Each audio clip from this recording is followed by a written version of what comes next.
Welcome to We Swipe Right, where we share our journey of meeting online and dating with purpose. I'm Danita. I'm Christopher. And we are going to fill you in on date number 2. Yeah. When we left off from our last episode, we shared with you highlights from our first date. So we really feel like date number 2 was very special to both of us. So we wanted to share with you why it was so special, and also make you laugh a little bit about date number 2. We promise we're not gonna, all the episodes are not gonna be about our dates, but we really wanted to share the significance of date number 2. So I'll kind of get started.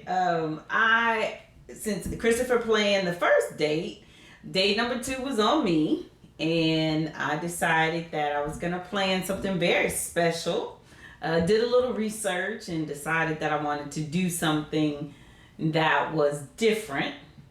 I think it's important to do different activities when you go out on a date. It's okay to think outside the box and not necessarily just focus on traditional dates. So I did a little research and decided that I wanted to do something very special, do something different. So I planned a picnic.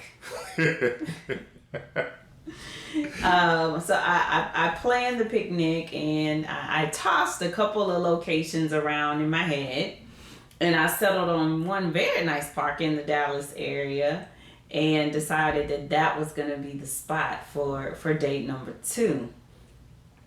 So I decided that I would do some of the things that I know he liked. I really wanted to make sure that I had some of his favorites at the picnic, and planned it out, but I did not tell him what we were doing for date number 2. If you recall from the last episode, we had a couple of weeks in between our first date and our second date, and I vowed to keep it a secret from him as to what we were going to do for date number 2. So in the midst of planning, I had to go out of town. And I will let Christopher give you a few more details. All right, so she went out of town, and we did our normal thing, 8 o'clock call. So this particular day, just talking. I think when my break was almost over with. And so I think her aunt came in, and she was like, "That's my aunt, who I told the picnic about." I was like, "What?" It was just dead silent. I can hear or see her face like she just spilled the beans. It was silent. It was quiet. You hear a pin drop. I coughed like I didn't, like I'm trying to play along like I didn't hear it. No, but I heard it. No, because you told me. You was like, yeah, I heard that. Yeah, I did. I said, you don't heard that, right?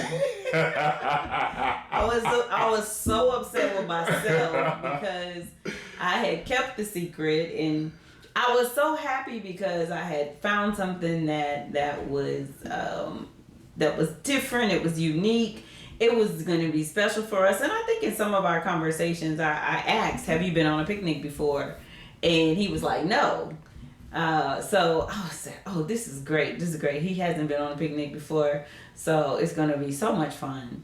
But just don't know what happened. I got really comfortable. I think I was excited because I was talking to him on the phone. And at the same time, I was really excited about this picnic. I shared the details of it with a few of my friends. So everybody knew what I was planning for date number 2, but he didn't know. So needless to say, we got there to do the picnic that Saturday. So go ahead and fill them in. And when she spilled the beans about the picnic, I didn't know what to expect. I thought it was gonna be like a bed sheet and a couple sandwiches or something like that. Some what you see off the movies. But And after I got ready and was heading towards the location, and I'm looking like, hey, where's she at? And I see her. I just bust out laughing, not laughing like laughing a happy laugh because I didn't know what to expect. It was decked out. This was something straight out the movies. It was like the pillows, the blanket, the board, the food, music. Oh, I couldn't get there fast enough. So I parked and finally so this is what the picnic looks like. Yeah, so I gave him the location. After I had spilled the beans, I still assured him. I said, yeah, it's a picnic, but it's gonna be really special. But I didn't give out any more details of the picnic. Luckily. So this is a very popular park. So I wanted to make sure I got there early. I had already scouted out the park and I found the location that I wanted to set the picnic up. So I made sure I got there really early so I could get the spot that I wanted. I drove up, got the spot, set up everything, and of course we all know how punctual he is. So I knew he was probably going to be a little early. Yes, I was. And he was, but when he got there, I had everything set up. Yeah. So I had a really nice blanket. Did a little charcuterie board. I didn't know what that was at all. I'm like, what? So did the charcuterie board, and we had some mimosas. Yeah, we had mimosas at the picnic. First time, and it was good. Christopher's first time having mimosas. Picked up some of his fave nothing but cakes. So we had our picnic. It was very, very nice. Tell them about the people stopping by. Oh, there was a couple. This is an African American couple, black couple. They driving by. Hey man, I love to see it. And we was out there just playing games, whatever. But it was just the sound and just it was nice. And a couple other people said, "Oh, how cute!" And I felt really happy, and wasn't embarrassed or anything like that. Yeah, we stayed out there for a couple of hours, probably about 4 hours. It was the perfect day. The weather was perfect. We had a few airplanes flying overhead, getting ready to land. So it was really like the perfect atmosphere. We played a few games. Yes, we did. Played Uno, checkers, excuse me. And I'm competitive, so we was out there getting the Uno. Oh, I was whooping their head. You knew I was. Uno? Yes. Uno, Connect Four, checkers. You did not beat me in Uno. Yes, I did. No, you did not. Yes, I did. You beat me in checkers. I know that and Connect Four, but I beat you in Uno too. You did not beat me in all three games. You sure? I'm positive. I beat you in Uno. All right, 2 out of 3. I beat you in Uno. You killed me in checkers though. Connect Four too. 2 out of 3. I'm not gonna say that because we got some pictures that showed you were losing in some Connect Four games. I was losing, but I came back. Okay, so you guys see how this date went. Definitely learned about how competitive both of us are. But we had a really great date. It was I think it was the turning point for us. I know it was for me. But we had a great time. We stayed out there probably as long as we could. And then we decided we would pack up, got everything packed up from the picnic, and decided we would go grab a bite to eat. And this time, I rode with her. He rode with me. I wasn't scared. I hope not. Maybe just a little. I hope she can drive. Yeah, he had shared with me. He don't get in the car with people. He don't trust everybody's driving. Yes. But I think I took good care of him. Yeah, you did. Yeah, so we went and grabbed something to eat and sat out there again. We were spending some good quality time together, hanging out, laughing. Yeah. Doing a lot of people watching. Yes. While we were eating. So we had a good evening. It was really, really a great date again. So, by this time, this is date number 2. We were wrapping up date number 2. probably have been, maybe like 6 weeks, maybe by this time. Yeah, I think so. Yeah. Maybe we have been, talking about 6 weeks. Had date number 2 up under our belts. So when we finished eating, I drove him back to his car. Made it safely. Did made it safely. So what else happened on this date?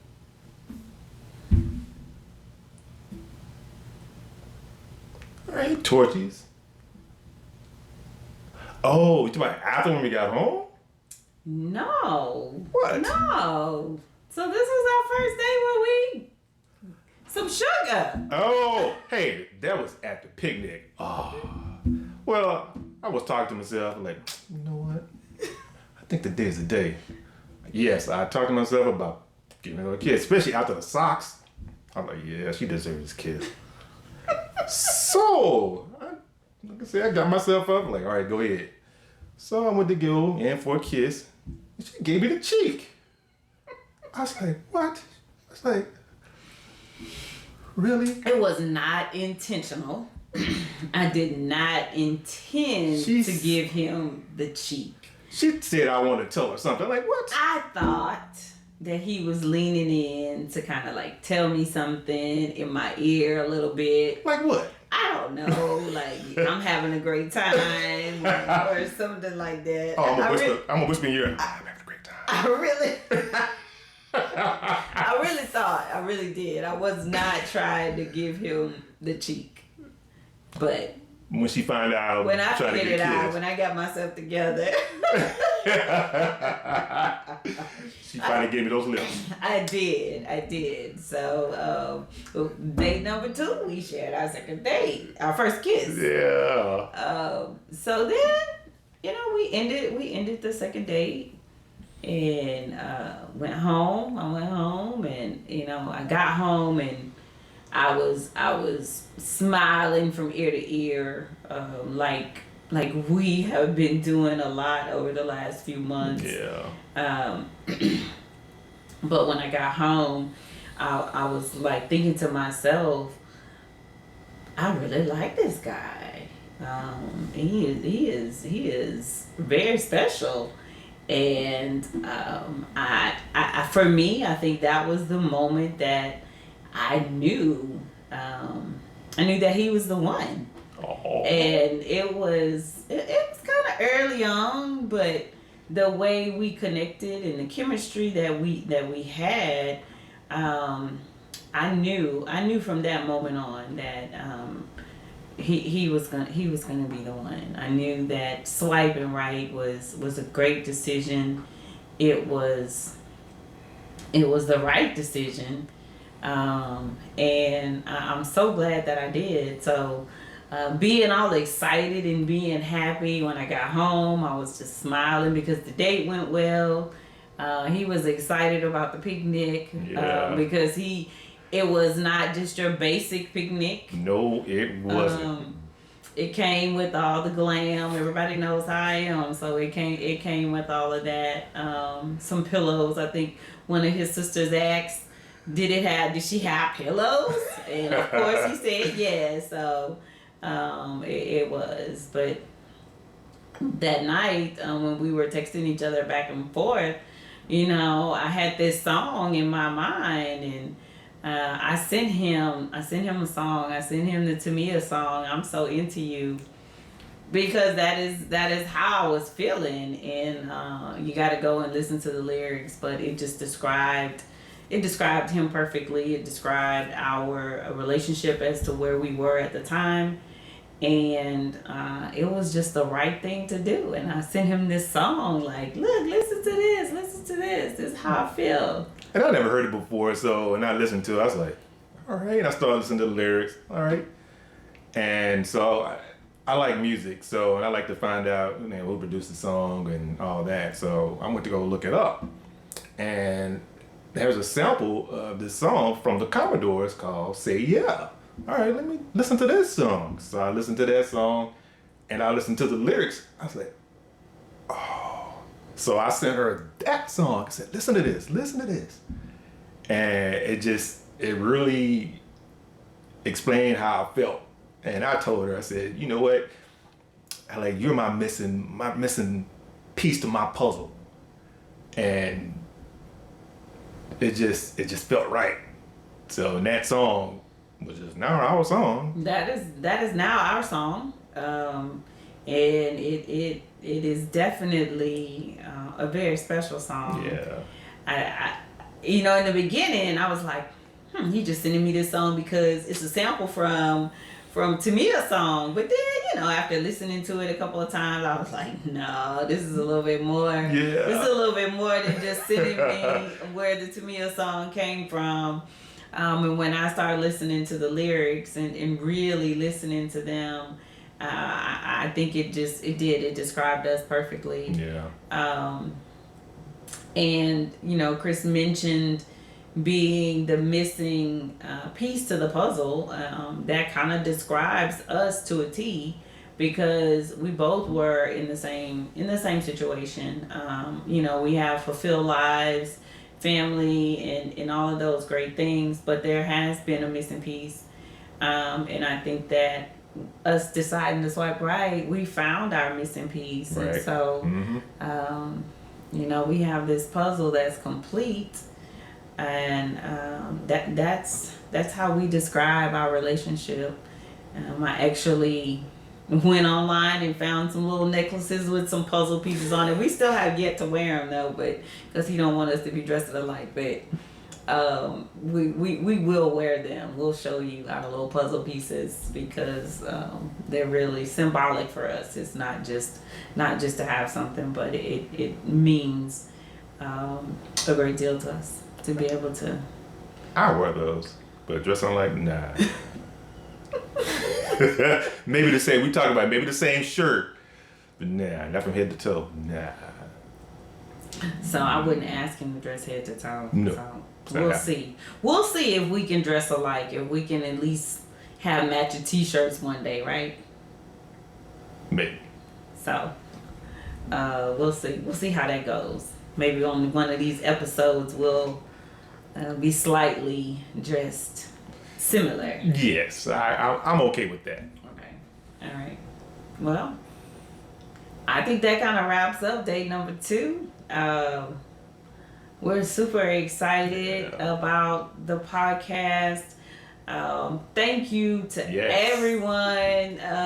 We have been so excited with everybody watching and leaving your comments. We get so excited when we get comments like, did you see? Did you see? Did you see?